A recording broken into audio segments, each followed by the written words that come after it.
Hey guys, welcome back to my YouTube channel, and in this video we're gonna compute the Spearman rank order coefficient, or you can say simply Spearman correlation. This question came in June 2017 in Bachelor in Psychology, that is BPC 004.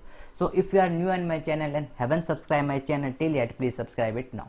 Guys इस video में हम बात करेंगे आपके Spearman rank order coefficient of correlation की। ये question आपका जून 2017 में 10 मार्क्स में पूछा जा चुका है, राइट। तो अगर आपको स्पेयरमैन कोफिशिएंट ऑफ कोरिलेशन निकालना नहीं आता है या फिर उसके बारे में आपका कोई भी डाउट है तो इस वीडियो को जरूर देखें। So this is Kaif in short, let's get started.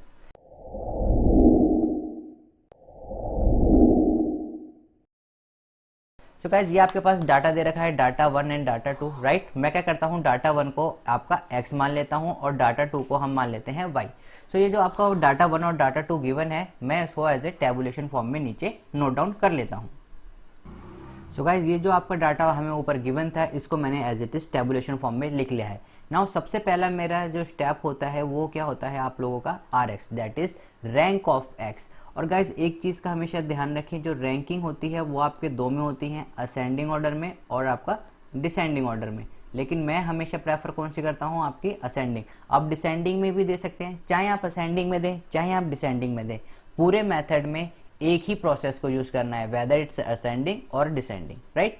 So RX that is rank of x, तो हम रैंक ऑफ x देंगे किस ऑर्डर में, मैं यहाँ पर यूज कर रहा हूँ आपका असेंडिंग ऑर्डर, यानी कि जो सबसे छोटा है, सबसे छोटा हमारा कौन सा है यहाँ पर, दैट इज तो सबसे छोटा हमारे यहाँ पर है 25। तो मैं 25 को क्या रैंक दूंगा यहाँ पर, फर्स्ट। 25 के बाद अगर आप देखोगे तो हमारे पास है 30 को मैं कैसे रैंक दूंगा यहाँ पर सेकंड। इसी तरीके से असेंडिंग ऑर्डर में मैं इन सब की रैंकिंग यहाँ पर नोट डाउन कर देता हूँ, आप लोग क्रॉस चेक कर लीजिएगा। गाइज जैसे जैसे हमने RX that is rank of x दी है, उसी तरीके से हमारा जो नेक्स्ट कॉलम होता है वो होता है RY that is rank of y। और रैंक ऑफ y में भी मैंने क्या यूज करा है, आपका असेंडिंग ही ऑर्डर, राइट। क्योंकि मैंने पहले असेंडिंग यूज करा है तो असेंडिंग ही। अगर किसी बच्चे ने डिसेंडिंग यूज करा है RX के लिए तो डिसेंडिंग ही यूज करेगा। ऐसा नहीं कि एक रैंकिंग को आप असेंडिंग में दे रहे हो और एक रैंकिंग को डिसेंडिंग में, तो टोटली क्या हो जाएगा, बिल्कुल गलत हो जाएगा।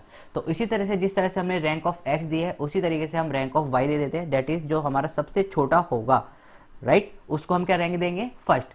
तो सबसे छोटा क्या है आपका 20, तो 20 को हम क्या रैंक दे देंगे यहाँ पर फर्स्ट। इसी तरीके से आपके असेंडिंग ऑर्डर में मैं रैंकिंग लिख देता हूँ, आप लोग क्रॉस चेक कर लेना। नाउ गाइस हमने RX RY that is rank of x और रैंक ऑफ y दे दी है। नेक्स्ट हमें निकालना है D होता है आपका, D stand for difference between the rank, difference between ranks, right. Now इसे आप लिख सकते हो यहाँ पर that is RX minus RY, या फिर आप लिख सकते हो RY माइनस RX। आपके आंसर पे कोई भी इसका इफेक्ट नहीं करेगा।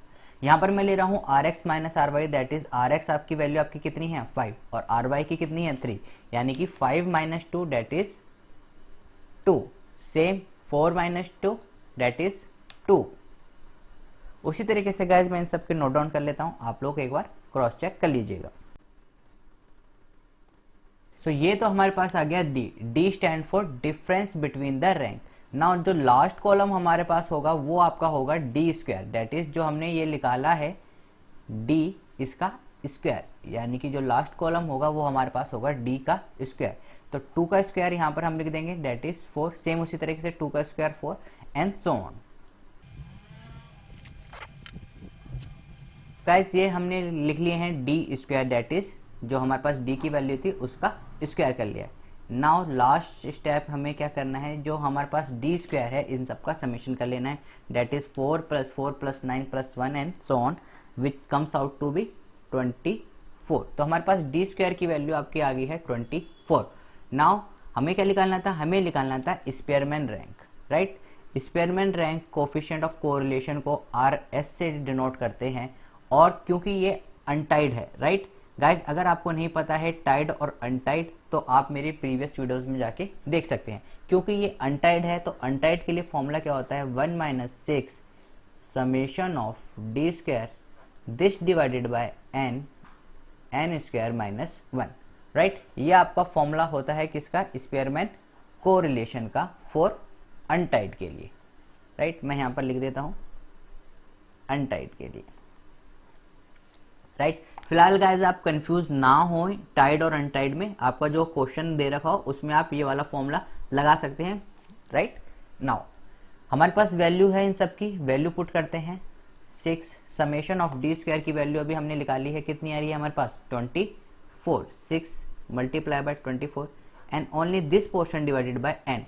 N is the number of term. तो गाइज अगर आप काउंट करोगे, सपोज करिए मैं नंबर ऑफ टर्म इन जो हमारा एक्स डाटा है उसमें मैं काउंट करता हूं तो मेरे पास आ रही है 10, right. N1 denote for the number of term in the X data, N2 that is number of term denote for the Y data, that is वहां पर भी जब हम कैलकुलेट करेंगे तो हमारे पास वैल्यू कितनी आ रही है 10 आ रही है, that is number of term in X and Y, right. दोनों में क्या क्या है 10 आपकी टर्म है, राइट। तो n की वैल्यू हमारे पास कितनी हो जाएगी यहाँ पर 10 and this is 10 square minus 1 which is equals to 1 minus 6 multiply by 24 which comes out to be 144 and जब नीचे के पार्ट को आप सॉल्व करोगे that is 504, right। now पहले हम इस वाले पोर्शन को सॉल्व करेंगे, राइट। इस वाले पोर्शन को हम सॉल्व करते हैं, that is 1 माइनस इस वाले जब आप पोर्शन को सॉल्व करोगे तो आपके पास वैल्यू आ जाएगी 0.28 and 1 minus 0.28 which is equals to 0.72। ये हमारी RS की वैल्यू आ गई है। RS stand for that is Spearman correlation. तो स्पेयरमैन कोरिलेशन की हमारे पास वैल्यू कितनी आई है 0.72।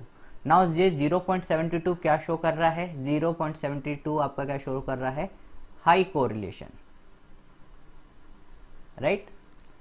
गाइज अगर आपको नहीं पता है कि कब हाई शो करता है, कब कोरिलेशन शो करता है, कब वेरी लो कोरिलेशन शो करता है, तो मैं आपको आई बटन में एक वीडियो दे दूंगा, आप वहां पर जाके देख सकते हैं। नाउ यही हो गया हमारा स्पेयरमैन कोफिशिएंट ऑफ कोरिलेशन की बात। बताता हूं कि आपको अधिकतर बच्चे कहां कहां मिस्टेक कर देते हैं।